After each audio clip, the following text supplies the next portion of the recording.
I should have trusted my instincts 3 weeks ago when Lindsay started her new fitness routine, but here I am, watching security footage on my laptop at 2:17 a.m., and everything I suspected is playing out in high definition on my screen. 3 weeks ago, it started with small changes. Lindsay had always been health conscious, but suddenly she was obsessed with getting in shape for summer. She joined an exclusive gym across town and started taking long jogs in the afternoon, returning home flushed and energized, immediately heading for the shower. "I'm just so motivated lately," she'd say, toweling her hair dry. "Marcus really pushes me to be my best." Marcus, her married personal trainer who charged premium rates for house calls. Lindsay gushed about his methods, how he understood her body better than any trainer she'd ever worked with. Red flags I should have acted on immediately. But I've been burned before. My first marriage ended when I discovered my ex-wife's affair through confrontation rather than preparation. I learned then that accusations without evidence just give cheaters time to cover their tracks. This time, I decided to be smart about it. The morning I installed the GPS tracker, Lindsay was hunting in the shower. I had 20 minutes while she got ready.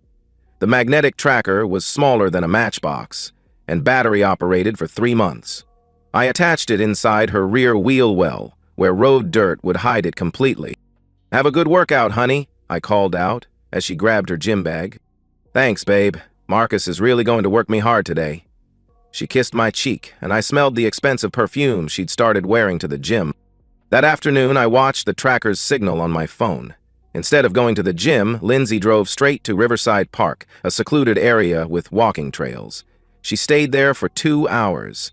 When she came home, she was glowing with that post-workout flush. "Marcus really knows how to get my heart rate up," she said, heading straight for the shower again. The next day, I took a personal day and drove to Riverside Park. I found Lindsay's car, parked beside a silver Honda Civic in the most isolated section. Through binoculars, I watched her meet a tall, athletic man who had to be Marcus. They embraced like lovers, not like a trainer and client. That night, while Lindsay slept beside me, I researched security cameras online. I ordered a comprehensive system: 6 wireless cameras with motion activation, night vision, and cloud storage. I spent the weekend learning to install them myself while Lindsay was at her sister's house. The cameras went in strategic locations: living room, kitchen, our bedroom, her home office, and the front and back entrances. I used my workshop in the basement as a monitoring station, setting up alerts to send footage directly to a secure cloud account Lindsay couldn't access.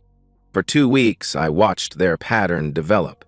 Marcus would arrive 20 minutes after Lindsay's supposed departure for solo jogs.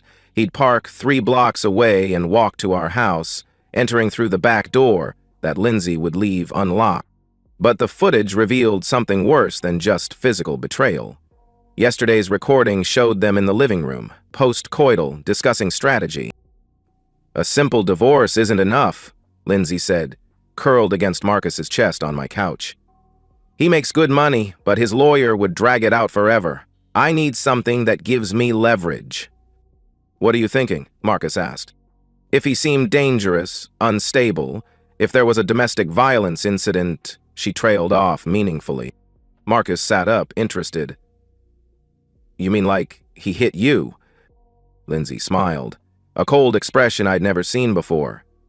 "Exactly like that. One call to 911, some visible injuries, and suddenly I'm the victim who deserves everything." Watching that footage, something inside me crystallized. This wasn't about saving my marriage anymore. This was about survival.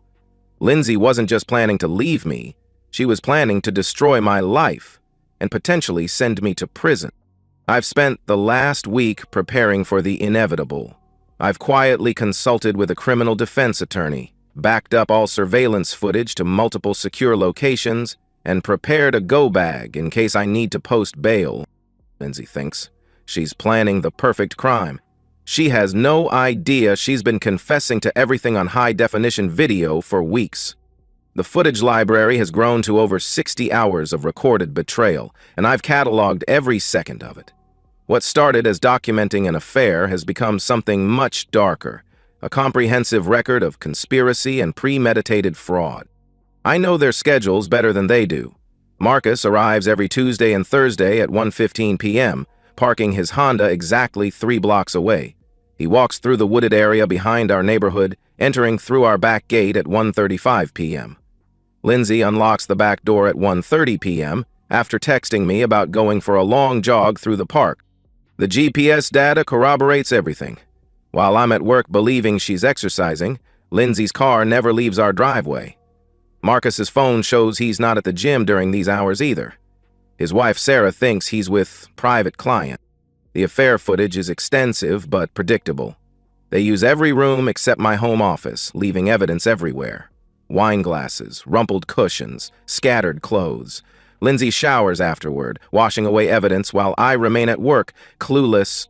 What's devastating is the planning footage.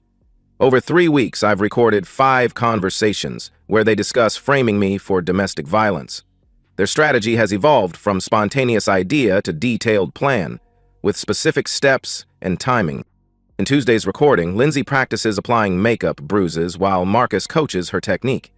He's skilled at creating realistic injury effects using theatrical makeup from his background in local theater productions. The key, Marcus explains while blending purple and blue makeup on Lindsay's jaw, is layering the colors properly. Fresh bruises have specific color patterns. Lindsay studies herself in the mirror.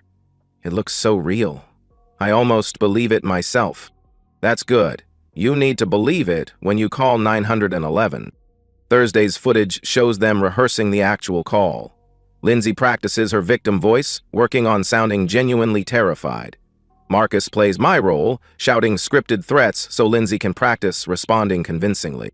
Remember, Marcus coaches, you're performing for cops, neighbors, and eventually a judge if this goes to trial. The most chilling moment comes when Lindsay asks, what if he tries to show them video or something? Marcus dismisses this easily. Who's going to believe him?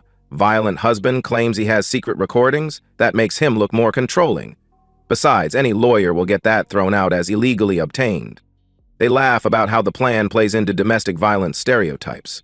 Controlling husband, vulnerable wife, escalating abuse.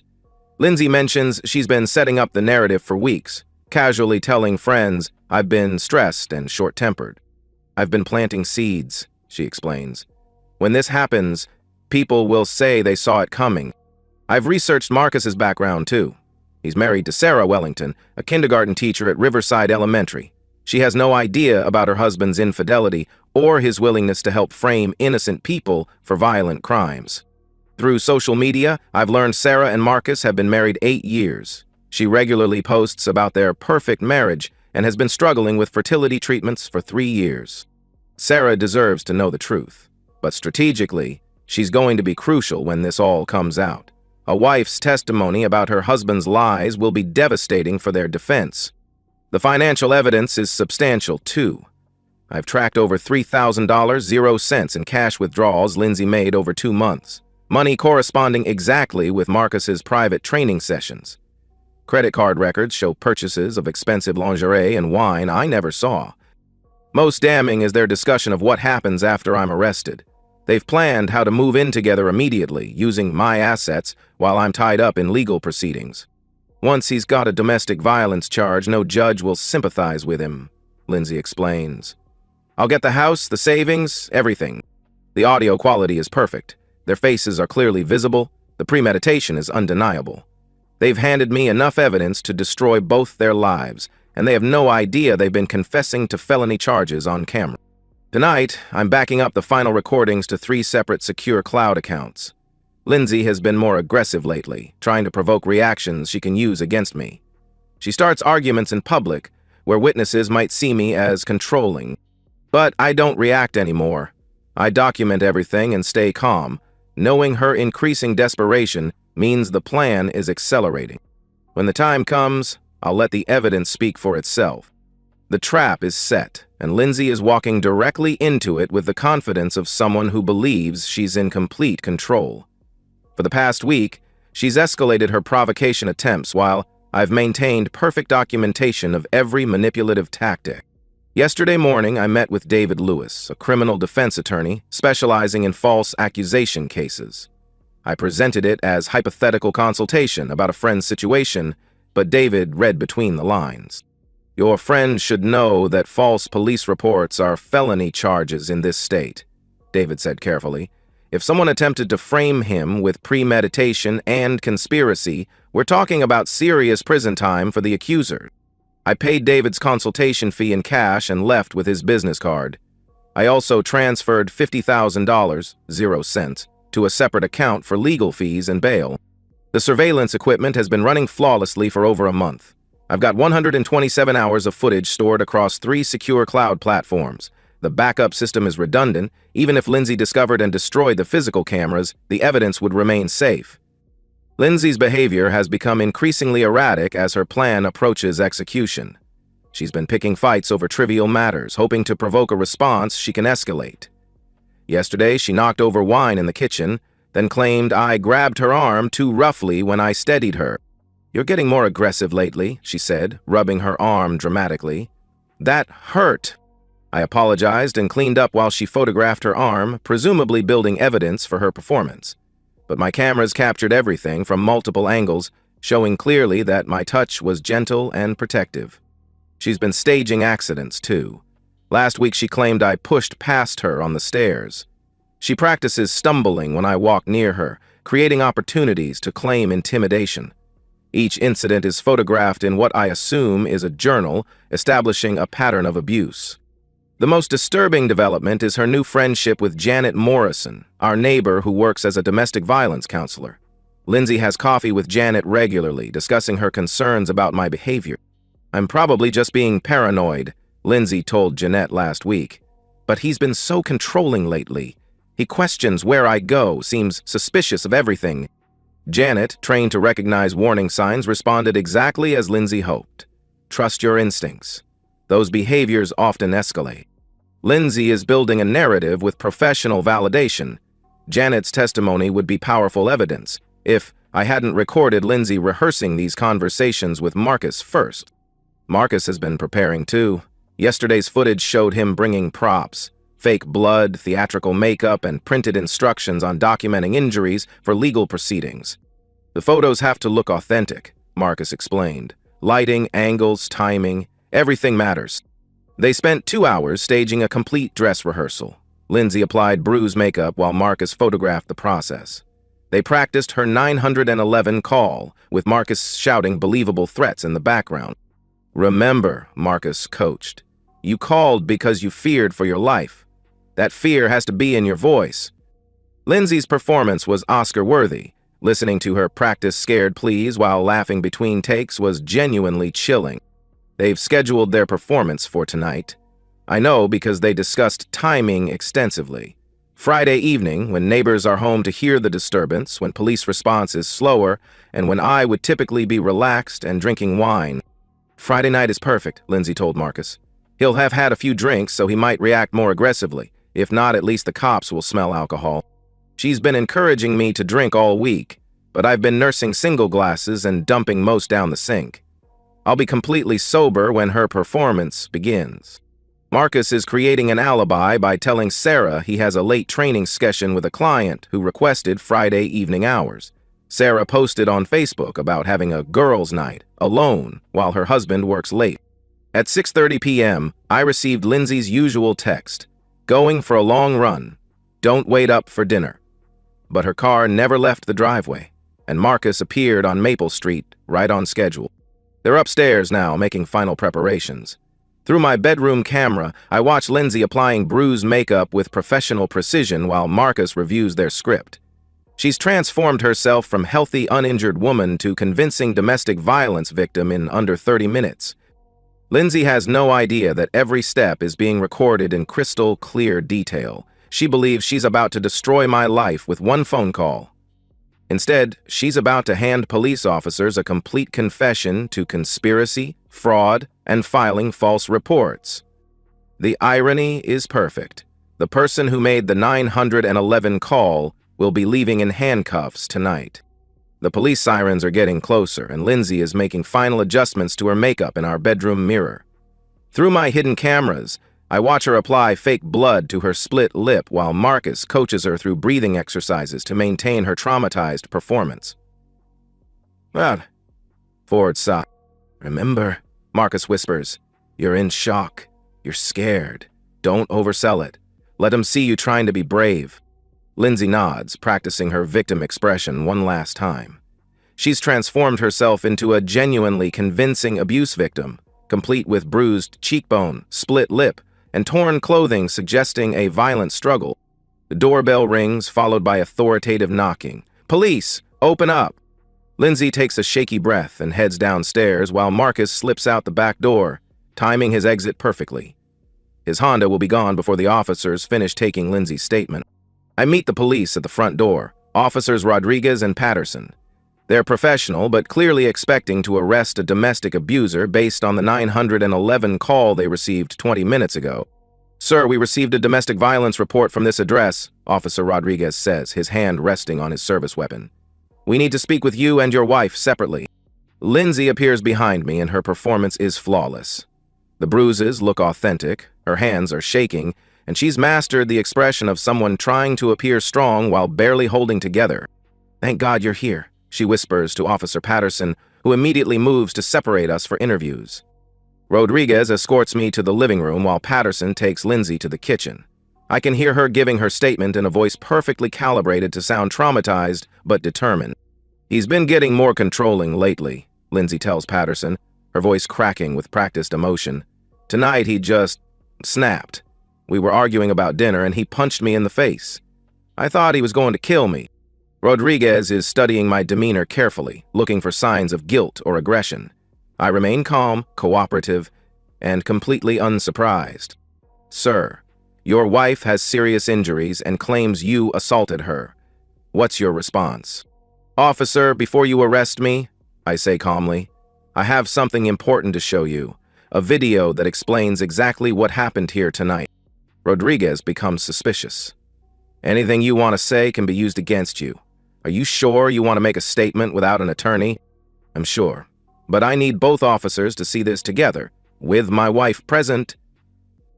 Rodriguez calls Patterson over and they exchange glances, clearly communicating their shared assumption that I'm about to make their case easier with a confession.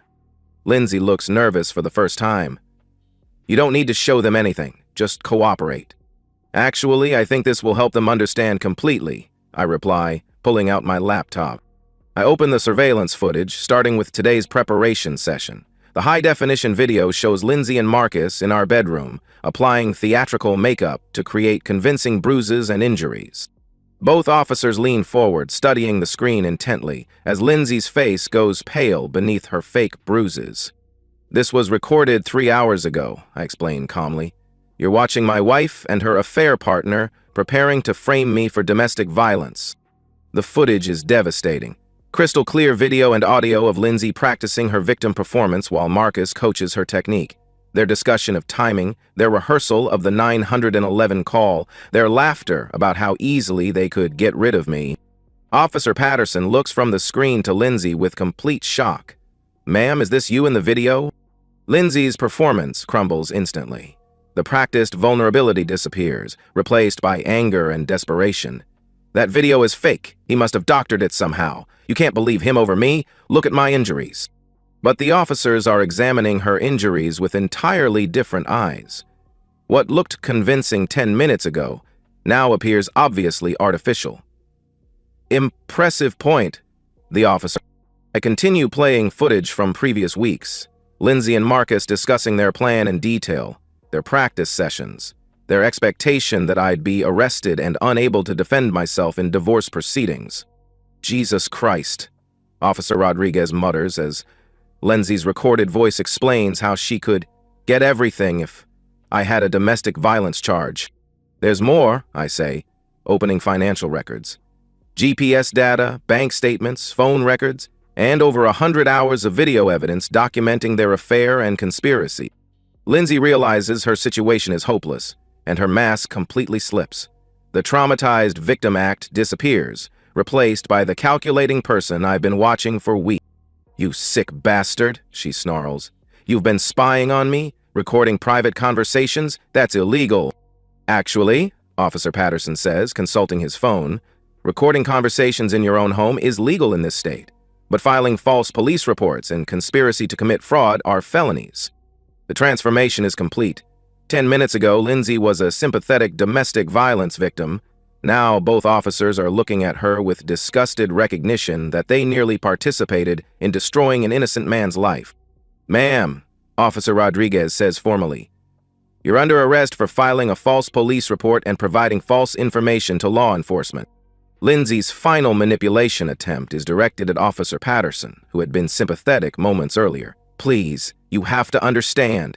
He's been psychologically abusing me for months. I was just trying to protect myself." But Patterson has seen too much evidence. "Ma'am, we have you on video admitting this was premeditated fraud. You have the right to remain silent." As they handcuff Lindsay, she turns to me with pure hatred. "You think you've won? Wait until everyone hears about your secret cameras, your paranoid surveillance. No one will ever trust you again."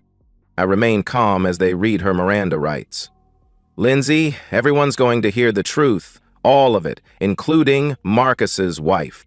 Her face goes white as she realizes the full scope of what I've documented and who else will be affected. The officers escort Lindsay to their patrol car while I provide copies of the surveillance footage and supporting evidence. Officer Rodriguez shakes his head as he reviews the timeline. "Sir, I have to ask, how did you know to set up cameras?" "I've been married before," I reply. "I learned that when someone shows you who they really are, you should believe them and document everything." As the patrol car pulls away with Lindsay in the back seat, I realize the hardest part is over. The truth has been revealed, justice is being served, and I'm still a free man instead of sitting in jail while Lindsay emptied our accounts. But this is just the beginning. Tomorrow I have a phone call to make to a kindergarten teacher named Sarah, who deserves to know the truth about her husband. Sarah Wellington answers her phone on the second ring, her voice cheerful and unsuspecting. "Hello? Mrs. Wellington, my name is David. You don't know me, but I have information about your husband Marcus that I think you deserve to know." There's a pause, and when she speaks again, her voice carries the cautious tone of someone who's received unexpected calls before. "What kind of information?" "The kind that might help you understand why your marriage isn't what you think it is." "Could we meet somewhere public? I have evidence I'd rather show you in person." 2 hours later, Sarah and I sit in a quiet corner booth at Morningside Diner. She's exactly what I expected from her social media presence. Kind-paced, soft-spoken, the type of person who teaches kindergarten because she genuinely loves helping children grow. "Mrs. Wellington," I begin carefully, "yesterday my wife was arrested for filing false domestic violence charges against me. Her affair partner, your husband, helped her plan the entire thing." Sarah's face goes through several expressions: confusion, disbelief, then dawning horror as I show her the surveillance footage on my laptop. The video evidence is comprehensive. Sarah watches her husband of 8 years passionately kissing my wife in my living room. She sees Marcus helping Lindsay apply fake bruises and coaching her through 911 call rehearsals. She hears him laugh about framing an innocent man for violent crimes. "Oh my God," Sarah whispers, her hand covering her mouth. "That's really him? I'm sorry. I know this is devastating, but you deserve to know the truth." Sarah stares at the screen as I show her GPS data proving Marcus lied about his whereabouts during his supposed private training sessions. Bank records showing Lindsay paid him over $3,000. 0 cents. Phone records documenting hundreds of calls and texts between them over 4 months. "All those nights he said he was working late," Sarah says quietly.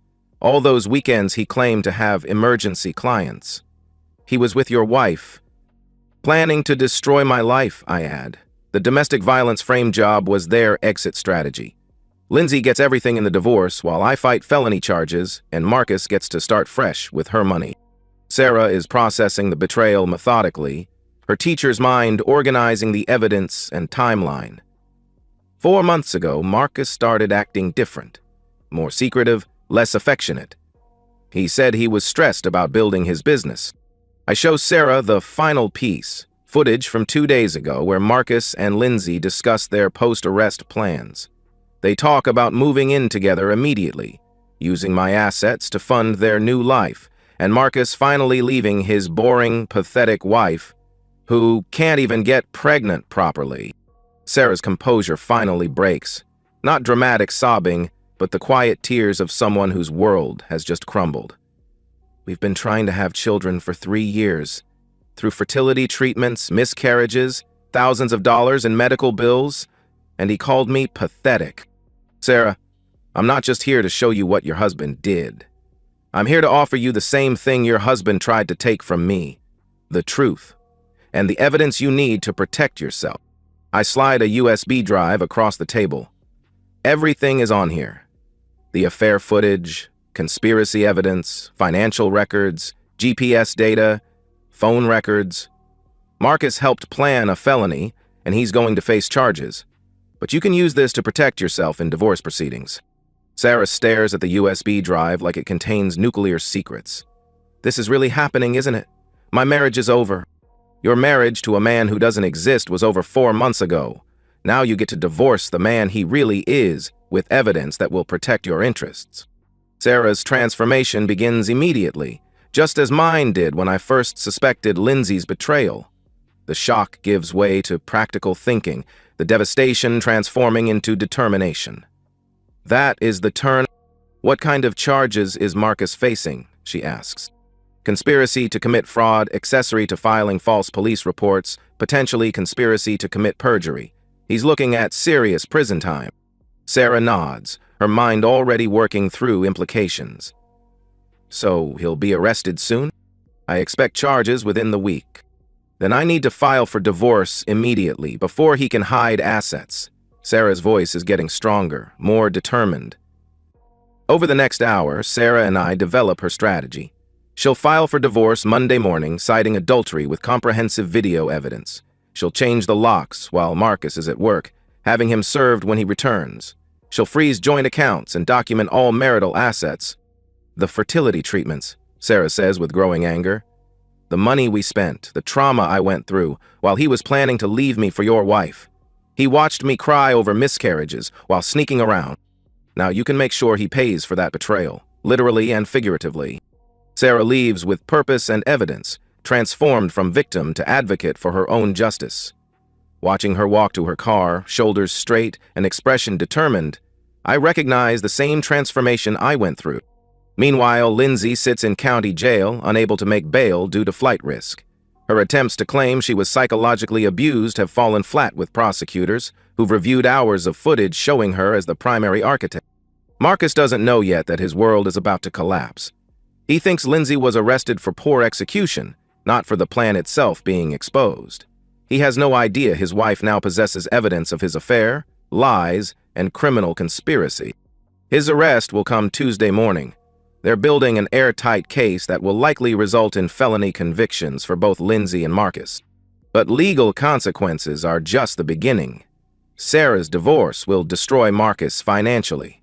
Adultery laws combined with video evidence will ensure she receives a favorable settlement. His business will collapse when the scandal becomes public. His reputation will be ruined permanently. Lindsay faces similar total destruction. Her criminal charges carry potential prison time, and our divorce proceedings will be straightforward given the overwhelming evidence. She'll lose everything she was trying to steal from me. That evening, I receive a text from Sarah. Filed for divorce this morning. Changed locks this afternoon. Marcus is served and homeless as of 6 p.m. today. Thank you for giving me the truth. The reckoning is complete. 2 people who thought they were smart enough to destroy innocent lives have discovered that comprehensive evidence and patient preparation beat manipulation and deception every time. 3 months later, I'm sitting in my new home office, watching the sunset through windows that don't hide surveillance cameras. The house is smaller than the one I shared with Lindsay, but it's mine alone, purchased with assets she'll never touch. Lindsay was sentenced to 18 months in county jail for filing false police reports and conspiracy to commit fraud. Her attempts to portray herself as a victim failed when prosecutors presented over 100 hours of video evidence showing her laughing while planning my destruction. She pleaded guilty to avoid a longer sentence. Marcus received 2 years in state prison after prosecutors added identity fraud charges. He had been billing clients for sessions with Lindsay under false business documentation. His criminal record destroyed any chance of working in fitness after release. Sarah proved remarkably strategic once she accepted the truth. She used my surveillance evidence to secure a divorce settlement that left Marcus with nothing. No assets, no business, no home, no reputation. She even received insurance payouts that Marcus had to cash out for legal fees. I spent 3 years trying to build a family with a man who was planning to abandon me, Sarah told me during our final coffee meeting. Now he gets to spend 2 years in prison thinking about what he destroyed. Sarah has thrived post-divorce. She used her settlement to purchase a small house near her school and has started dating a fellow teacher who admires how she handled her situation. She sends me Christmas cards, not because we're close, but because I gave her truth when she needed it most. The experience fundamentally changed how I approach relationships and trust. I still use security cameras, not from paranoia, but from hard-earned wisdom. I maintain comprehensive financial records and documentation habits that once seemed obsessive, but proved life-saving. Dating has been complicated. Some women are put off by what they see as controlling behavior. I've learned to be upfront about my experiences and boundaries. Better to filter out partners who can't understand why I verify rather than simply trust. My current relationship shows promise. Jessica is a forensic accountant who finds my documentation habits reassuring rather than concerning. You're the only man I've dated who understands that trust should be verified, she told me recently. That's not paranoia, that's intelligence. My career has flourished since the divorce. Without the stress of living with someone actively planning my destruction, I've been promoted twice.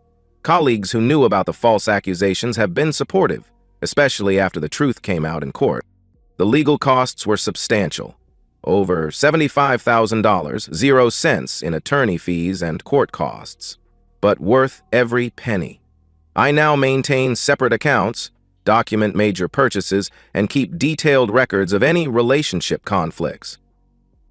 The cameras saved my life and freedom. The surveillance prevented me from spending years in prison for crimes I never committed. The documentation protected my assets from fraudulent seizure. I've made peace with becoming someone who verifies trust, rather than assumes it. I've built new relationships with people who appreciate honesty and accountability. I now do occasional consulting work for divorce attorneys who need help with evidence organization. It's supplemental income, but more importantly, it allows me to help others protect themselves from elaborate deceptions. Last month, I helped a woman document her husband's financial fraud and affair. The evidence we gathered ensured she kept her assets and children while her husband faced criminal charges. "You saved my family," she told me after her husband's sentencing. The truth always surfaces, but only if someone takes the time and effort to document it properly.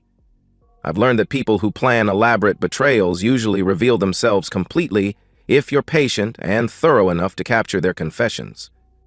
I sleep well now, in a house with cameras I don't need to hide, with accounts no one else can access, with documentation habits that ensure I'll never again be vulnerable to the kind of comprehensive deception Lindsay and Marcus attempted.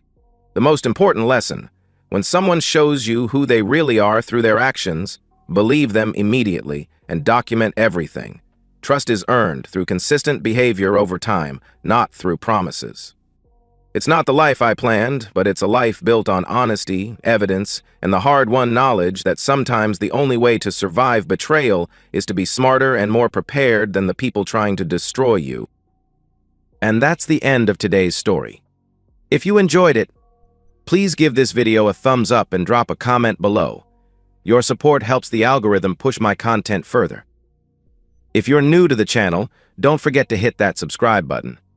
It really helps me keep creating more stories for you. Thanks for watching, and I'll see you in the next one.